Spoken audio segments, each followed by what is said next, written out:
제가 이제 설립 5주년을 맞아서 하나님의 말씀 앞에 저희 교회가 저희들이 한번 서보는 시간을 가졌으면 좋겠습니다.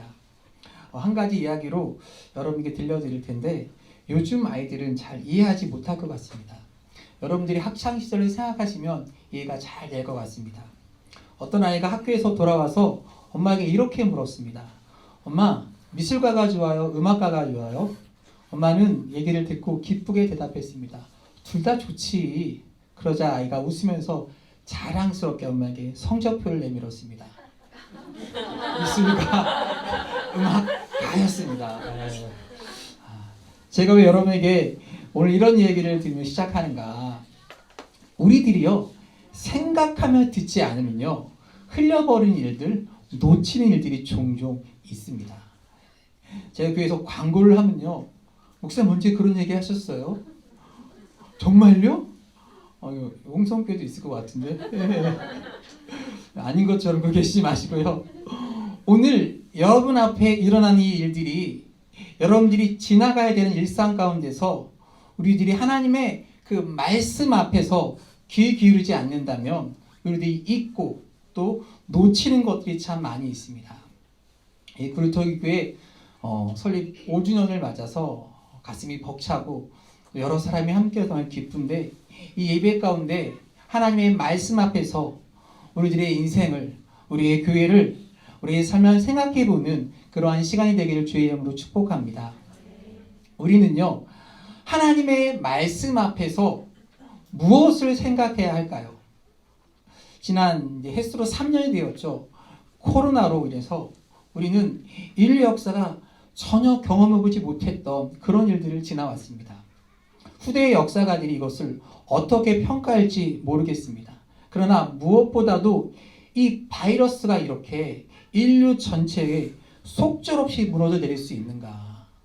뿐만 아니라 우리의 신앙과 우리 한국교회와 한국 사회도 이렇게 사회가 무너질 수 있구나. 우리 신앙이 영적으로 이렇게 무너질 수 있는 것이구나를 생각하게 되었습니다.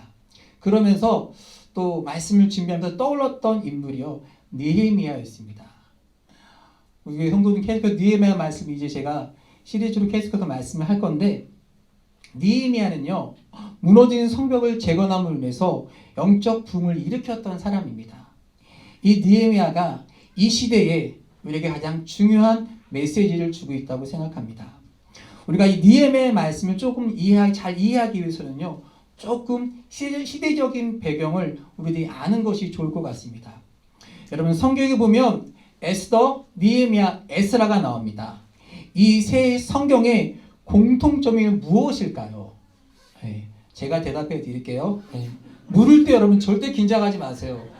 제가 보면요, 물으면 이렇게 되더라고요.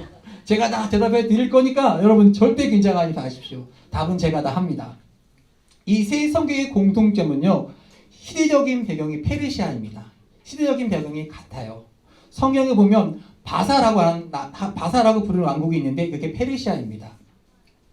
이 바사 왕국까지 있었던 사람들이 에스라, 느헤미야, 에스더입니다. 다 유대 사람이었고요, 포로로 끌려갔던 사람들입니다. 조금 역사를 조금 더 이해하도록 이스라엘의 첫 번째 왕 사울왕입니다. 두 번째는 여러분 너무 유명한 다윗이고요. 또 다윗의 아들 세 번째 솔로몬입니다. 그리고 솔로몬이 지나서 그 다음 때에 이스라엘이 남과 북으로 갈라지게 됩니다. 북이스라엘과 남유다로 나눠지게 됩니다. 자, 여기까지 오셨고 이해하셨죠? 네, 표현이 좋습니다. 이런 표현. 북이스라엘은요, BC 722년경에 아수르라는 나라에 의해서 제국이 멸망됩니다. 그리고 남유다는 신앙의 명목을 따라서 잘 유지되어 왔는데 BC 586년경에 바벨론이라는 나라에 의해서 멸망당합니다. 그리고 바벨론에 의해서 멸망당했을 때 이 바벨론 사람들은 많은 유다 사람들을 자기 나라로 포로로 끌고 왔습니다. 이때 우리가 생각해야 하는 사람이 다니엘과 세 친구들입니다. 그리고요, 이 바벨론 왕은 그렇게 오래 가지 못했습니다. 바로 멸망하고요. 다음 고대 근동의 최강자가 된 나라는요, 우리가 보는 페르시아 바사 왕국입니다. 성경에 보면 바사왕 고레스가 칙령을 내려서 이스라엘 백성들이 본국에 돌아갈 수 있게 그런 역할을 합니다. 하나님이 하신 이야기죠. 여기까지 다 이해하시고 따라오셨죠? 이 가운데 에스라라는 사람은요, 이스라엘이 포로로 끌려가 있기 때문에 하나님의 말씀을 잃어버렸어요. 그래서 학사 에스라가 율법을 가르치고 율법을 생각나게 했던 사람입니다. 그런데 느헤미야는 율법뿐만 아니라 무너진 성벽을 재건했던 사람이 느헤미야입니다. 오늘 본문 1장 3절에 보니까 이 느헤미야가 바로 이 바사 왕국에 있을 때 느헤미야는 꽤 고위층에 있었던 사람입니다. 근데 그가 이런 소식을 듣습니다. 3절 말씀 볼게요.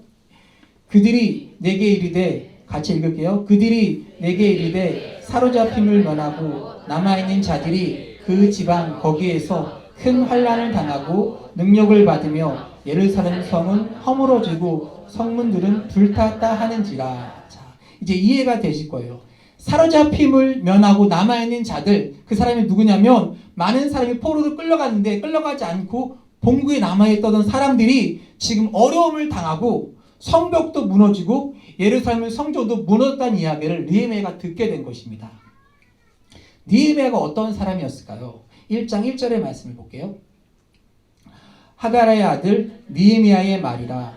아닥사스다 왕 제22년 기슬롤에 내가 수상궁에 있는데.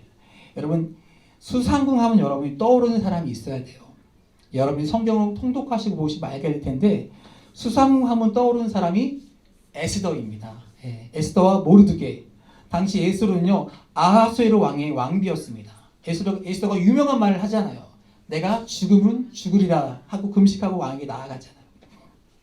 느헤미야는요, 아하수에로 왕 다음 아닥사스다 왕 때의 사람입니다. 그러니까 아마 느헤미야나 에스더가요, 그 시기를 알고 있었던 사람입니다. 느헤미야는요, 이 아닥사스다 왕 때에 굉장히 고위직에 있었던 사람입니다. 우리들이 잘 아는 것처럼 술 맡은 관원이었던 사람입니다. 느헤미야가 고향으로부터 들려왔던 소식들, 그가 그리고 사람들에게 물었습니다. 1장 2절 볼게요. 내 형제들 가운데 하나인 하나니가 두어 사람과 함께 유다에서 내게 이르렀기로 내가 그 사로잡힘을 면하고 남아있는 예루살렘의 사람들의 형편을 물은즉. 소식을 듣고요, 그 온 사람들에게 유다 사람들의 형편이 어떤지를 묻게 되었습니다. 그리고 그가, 내가 이 말을 듣고, 오늘 우리가 첫 번째 중요한 주제인데, 느헤미야가 하나님 앞에 쓰임을 받게 되는 아주 중요한 이유 가운데 하나가 그 들은 말을 듣고 그의 마음에 새기고 하나님께 기도하게 되었다는 것입니다. 저는 이렇게 생각합니다. 우리들이 인생에 궁금증이 생기면요, 그 궁금증에 우리는 관심을 가지게 됩니다. 지금 느헤미야가 궁금증이 생겨서 자신의 나라 민족에 대해서 관심을 갖게 되었어요. 그리고 그 관심을 가진 사람이 어떤 사람이 되냐면 소명자들이 되는 것입니다. 오늘날 우리들의 비극은요, 우리들이 이 돌아가는 일들을 바라보면서 별로 관심을 갖지 않는다는 것입니다. 옛날에 KBS에서 1박 2일에서 강호동이 외쳤던 말이 있습니다. 나만 아니면 돼. 나만 아니면 됩니다. 주변에 일하는 그 일들에 대해서 관심이 없어요. 그리고 우리들에게 주어지는 소명을 잃어버린 세대, 그것이 저는 불행한 일이라고 생각합니다. 느헤미야가요, 고향의 소식을 들었을 때 마음이 아팠다고 이야기합니다. 여러분, 우리들이요, 살아가는 지금 이 시대를 바라보면서 주변에서 일어나는 일들에 대해서 별로 관심이 없는 사람들, 마음이 움직이지 않는 사람들이 참 많이 있습니다. 내일이 아니니까. 그런 걸 보면요, 그 이야기를 듣고 슬퍼하고 아파했던 이 느헤미야는요, 꽤 괜찮은 사람입니다. 근데 오늘 느헤미야를 보니까 이 이야기를 듣고 슬퍼하며 4절 말씀 이렇게 얘기하고 있어요. 볼게요. 내가 이 말을 듣고 앉아서 울고 수일 동안 슬퍼하고 하늘의 하나님 앞에 금식하며 기도하며. 내가 이 말을 듣고 앉아서 울었대요. 슬퍼했다고 얘기하고요, 하나님 앞에 기도했대요. 슬프고 기도한 거로 끝난 것이 아니라 어떻게 기도했어요? 금식하며 하나님께 기도했다라고 성경은 말하고 있어요. 그런데 오늘 말씀을 생각하며 깨닫게 된 것은요, 하나님 우리 그리스도인들이 하나님을 믿는 사람들이 이 세상에 돌아가는 일들을 바라보면서 정말 황폐하고 부도덕한 그 일들을 바라보면서 우리가 방관자가 되는 것이 아니라 이 시대를 바라보며 사명을 가지고 기도할 수 있는 사람이 되게 하여 주옵소서. 오늘 이 느헤미야를 바라보면서 그 민족의 그 현실을 단순히 아파하고 슬퍼한 것으로 끝난 것이 아니라 하나님 앞에 금식하며 그가 기도할 때 하나님이요 느헤미야를 소명자로 쓰셨던 것처럼 하나님 이 시대의 한국교회 그리고 교인들이 이 나라와 민족을 바라보면서 기도할 때 이 믿음의 사람들이 소명자로 쓰임받게 하여 주옵소서. 옛날에 교회에서는요 참 나라와 민족을 향해 기도하는 기도들이 많았습니다. 구국 기도들이. 지금 한국교회에 이런 기도들이 많이 줄어든 것 같아요. 오늘 우리 이 시대를 바라보면서 회파된 성전을 바라보면서 민족을 바라보며 기도했던 사람 느헤미야를 생각하게 되는데 느헤미야가 하나님께 어떠한 기도를 올려드렸을까요? 오늘 중요한 거 요거 하나 여러분이 가지고 가셔도 됩니다. 이렇게 기도했어요. 기억하옵소서.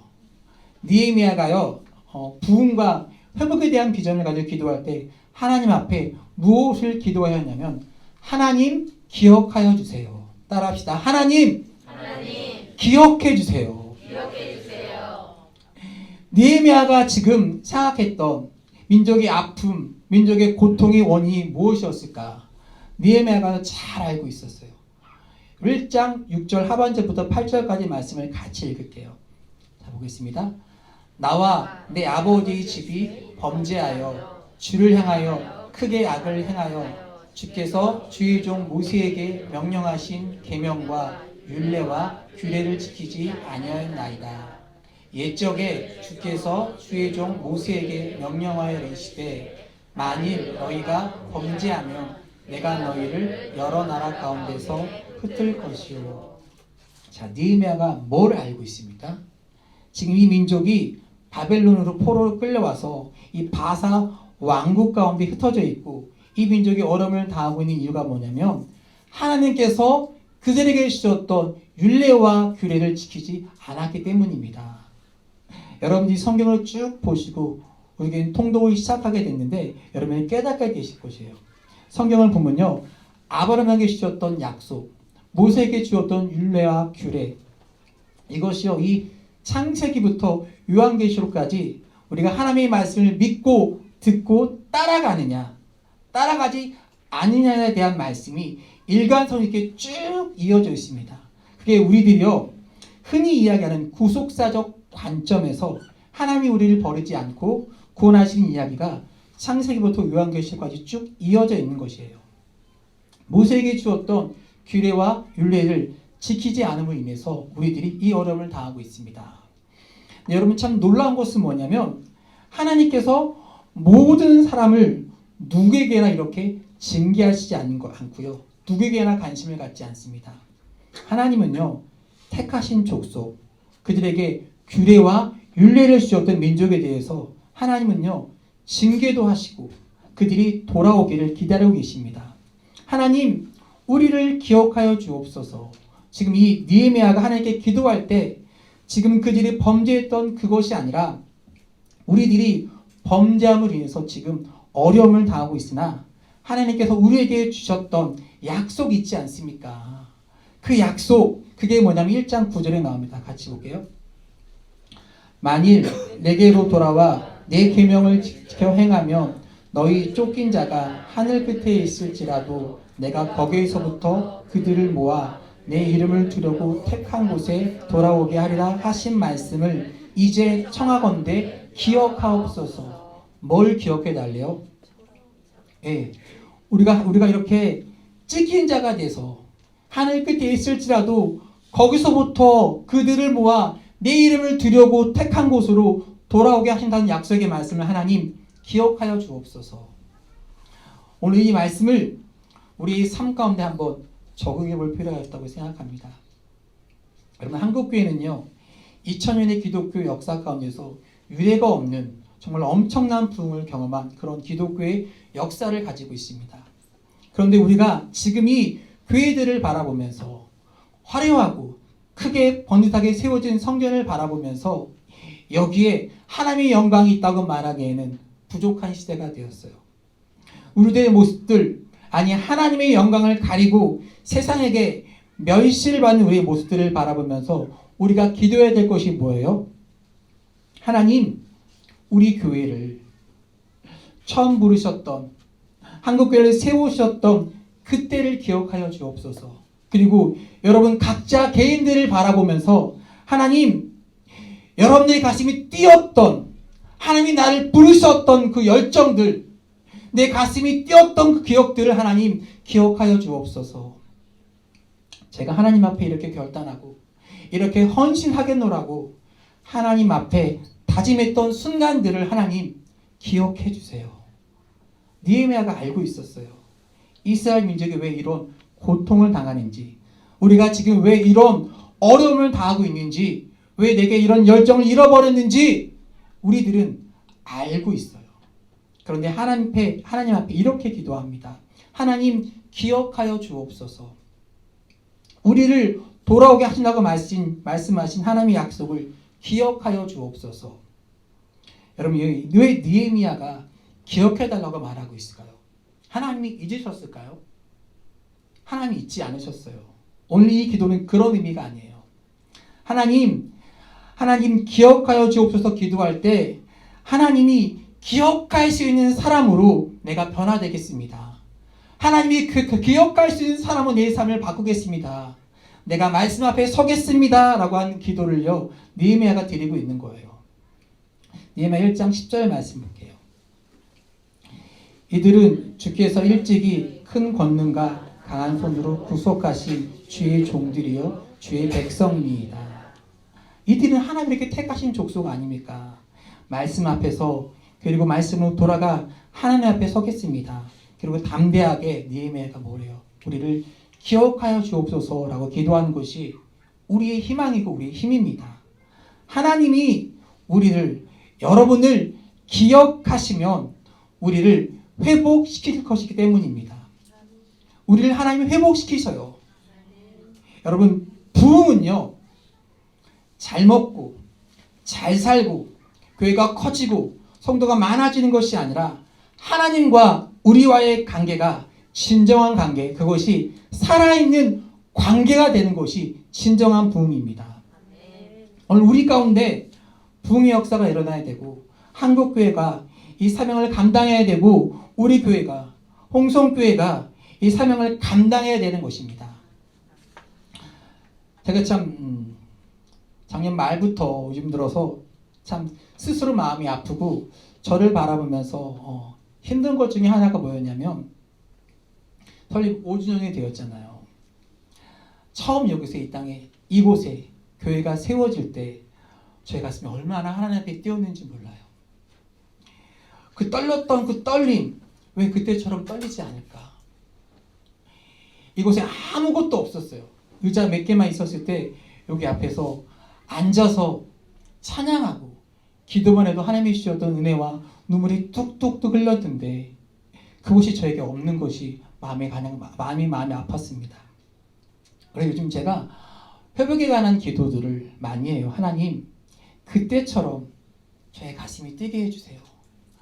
여러분 한 사람이 주님을 만났을 때에 그 구원의 감격과 기쁨, 내 가슴이 너무 뛰었던 그 열정이 회복되게 하여 주옵소서. 여러분 한 사람이 그렇게 회복되길 주의 이름으로 축복합니다. 여러분, 우리 인생의 부흥과 성공은 무엇일까요? 누군가 저에게 묻는다면, 목회의 성공이 무엇이라고 묻는다면 이렇게 대답할 것 같습니다. 누군가 우리 후배들이, 누군가 어떤 크리스찬들이 우리 교회를 바라보면서, 우리 성도들이 신앙생활하는 모습을 바라보면서 나도 저렇게 신앙생활하면 되겠다, 나도 그 길을 따라갈 수 있으면 되겠다라고 말할 수 있다면 우리는 하나님 앞에 성공한 사람들입니다. 하나님, 우리를 기억하여 주옵소서. 우리 자녀와 우리 다음 세대와 이 세상 사람들이 우리를 바라보며, 여러분들을 바라보며 나도 저렇게 살면 되겠다. 우리가 해야 할 기도, 하나님 기억하여 주옵소서. 이 말씀을 마무리하려고 하는데 오늘 말씀이 제일 중요한 포인트입니다. 느헤미야 1장 11절 우리가 읽을 때 그때라는 말이 나올 때 여러분이 거기 표시하시고 주목해 보시길 바랍니다. 다 같이 11절 말씀 읽겠습니다. 주여 구하오니 귀를 기울이사 종의 기도와 주의 이름을 경외하기를 기뻐하는 종들의 기도를 들으시고 오늘 종에 형통하여 이 사람들 앞에서 은혜를 입게 하옵소서 하였더니 그때 내가 술 맡은 가난이 자 보세요. 이 말씀 여러분 가만히 보세요. 우리말 성경 가운데 우리들이 이 말씀을 보면서 깨닫게 되는 게 이런 거예요. 하나님 앞에 내가 기도했습니다. 하나님, 내가 이 사람들 앞에서 은혜를 입게 해주세요. 내가 사명을 감당케 하여 주옵소서 기도했더니 그때 내가 왕의 술 맡은 가난이 되었느니라. 이 말을요, 우리말 성경으로 보면 그대로 보면 그런 의미로 들립니다. 내가 이렇게 하나님께 기도했더니 하나님이 기도를 들으시고 나를 술 맡은 가난이 되게 하셨어. 나를 높은 직분에 앉게 하셨어. 그런데 사실 이 뜻이 아니에요. 영어 성경에 보면 좀 더 명확하게 나와 있는데 내가 하나님 앞에 은혜를 입게 하여 주옵소서 기도했을 때 영어 성경에는요, I was cupbearer to the king이라고 되어 있습니다. 내가 이렇게 은혜를 입게 하여 주옵소서 기도했을 때 보니까 내가 이미 뭐가 되었어요? 왕의 술 맡은 가난이 되었구나. 이것을 느헤미야가 깨닫게 된 거예요. 오늘 말씀을 묵상하면서 준비하면서 하나님 우리가 하나님 앞에 기도할 때 우리들이 깨닫게 되는 놀라운 비전이 있는데 그것이 무엇이냐면 하나님이 나를 여기에 갖다 놓으신 이유가 있군요. 내가 하나님께 기도할 때 은혜를 입어서 높은 자리에 올라가는 것이 아니라 지금 내가 여기 있는 것이 하나님께서 나로 하여금 여기 있게 하신 이유라고 하는 것을 깨닫게 되었다는 것입니다. 놀라운 부흥과 비전이 여기서 일어나는 것입니다. 우리가 하나님 앞에 나를 기억해 주세요. 하나님 앞에 기도할 때 지금 내가 여기 있는 이 자리가 여러분이 선 이 자리가 축복의 자리요. 하나님께서 나에게 은혜를 베푸신 자리요. 이 자리가 나에게 소명의 자리구나. 이것을 느헤미야가 깨닫게 되었어요. 여러분은 지금 어떤 위치에 있습니까? 어떤 자리에 있습니까? 어쩌면 그것이요, 여러분이 생각하지 않았던, 내가 계획하지 않았던 자리에 있을지도 모릅니다. 근데 하나님이 뭐라고 깨닫게 하십니까? 내가 너를 자리에 있게 한 이유가 내가 너에게 은혜를 베풀고 너로 하여금 사명을 감당하도록 하여 그 자리에 있게 하셨다는 것입니다. 여러분을 홍성교회에 보내시고 성도님을 구루터교회에 보내신 이유를 여러분 깨닫는 시간 되시길 축복합니다. 여러분이 있는 자리가 축복의 자리입니다. 하나님 여러분에게 은혜를 베푸시는 자리입니다. 그리고 여러분의 소명의 자리임을 여러분 믿고 그 자리에서 충성하신 여러분 되시길 주의 이름으로 축복합니다. 오늘 우리가 부흥의 비전을 가지고 하나님 앞에 나를 기억해 주옵소서 기도할 때 우리의 자리가 복된 자리가 되는 것이 얼마나 큰 축복입니까? 이제 느헤미야 2장으로 넘어갈 텐데 느헤미야가 내가 이렇게 이 자리에 있는 것이 하나님의 은혜요. 하나님이 나에게 주어진 자리인데 그것을 알고 이제 왕에게 나아가서 그 민족을 위해서 뭔가를 하려고 합니다. 근데 돌아가서 하려고 하는데 왕에게 이야기를 해야 되잖아요. 근데 지금 느헤미야가 술 맡은 간원입니다. 오늘로 말하면 고위 관직에는 장관쯤 되는 사람인데 왕이 가서 하는 이야기가 내 나라로 돌아가겠다는 거예요. 그 이야기를 하는 것이 쉽지 않았습니다. 그 얘기를 하면 죽을 수도 있었어요. 그러니까 느헤미야 2장 4절 말씀 볼게요. 왕이 내게 이르시되 그러면 내가 무엇을 원하느냐 하시기로 내가 곧 하늘의 하나님께 묵도하고 하나님께 기도하고 왕에게 이야기를 했을 때 느헤미야 2장 8절의 말씀 볼게요. 마지막 말씀입니다. 내 하나님의 선한 손이 나를 도우심으로 왕이 허락하고 하나님의 선한 손이 도우셨다라고 되어 있는데 NIV 영어 성경에 보니까 이 의미가 어떤 의미냐면 하나님의 은혜로운 손길이 닿음으로 왕의 나의 요청을 허락했다라고 되어 있어요. 단순히 도우시는 손 이것 가지고 표현이 되겠지만 더 그레이셔스라고 하는 말이 마음에 닿았어요. 하나님의 은혜로운 손길이 나에게 닿음으로 인해서 왕의 마음을 움직여서 왕이 나에게 허락했다는 겁니다. 생각해 보세요. 우리의 삶에 왜 붕의 역사가 일어나지 않을까? 왜 우리의 삶이 뒤집어지지 않을까? 왜 우리의 삶이 리빌딩 되지 않을까?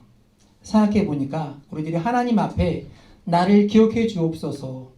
하나님 내가 이 자리에 있는 것이 하나님의 뜻임을 믿습니다 라고 우리들이 기도하고 생각하지만 하나님 앞에 기도하지 않는 우리들이 하나님 앞에 묵도하며 기도할 때 하나님의 은혜로운 손이 나에게 닿을 때 왕의 마음이 움직이고 하나님의 역사가 시작되는 것입니다. 오늘 우리들이 왜 하나님 앞에 부흥과 비전을 가지고 기도해야 되는가? 하나님은요, 여러분의 우리의 필요를 아시는 분이십니다. 하나님은 우리에게 선한 것을 베푸시는 분입니다. 그러나 우리가 하나님 앞에 기도하기를 원하고 우리들이 하나님 앞에 기도할 때 하나님이 어떤 분이신지를 깨닫게 되고요. 우리들이 하나님 앞에 기도할 때 하나님의 은혜로운 역사가 우리 가운데 있음을 깨닫게 될 때 우리의 삶이 얼마나 역동적으로 움직일 수 있겠습니까? 여러분, 지금 이 시대를 바라보며 참 힘들고 어려움을 느끼는 시대인데 우리가 하나님 앞에 기도하러 나아갈 때 하나님의 은혜로운 손길이 우리들에게 닿음을 고백할 수 있는 그때 하나님께서 누군가의 마음을 움직여 주시는 것을 우리들이 고백하게 될 때 우리 인생이 얼마나 역동적으로 변화되겠습니까? 여러분의 삶 가운데 하나님의 은혜로운 손길이 닿는 그러한 사람이 되시길 주의 이름으로 축복합니다. 우리의 삶에 부흥의 역사가 이 말씀의 역사가 말씀 앞에 서 있는 여러분 한 사람 한 사람 가운데 2023년 가운데 홍성교회와 구루토기 교회에 하나님의 은혜의 손길이 닿는 역사가 함께하기를 주의 이름으로 간절히 축원합니다.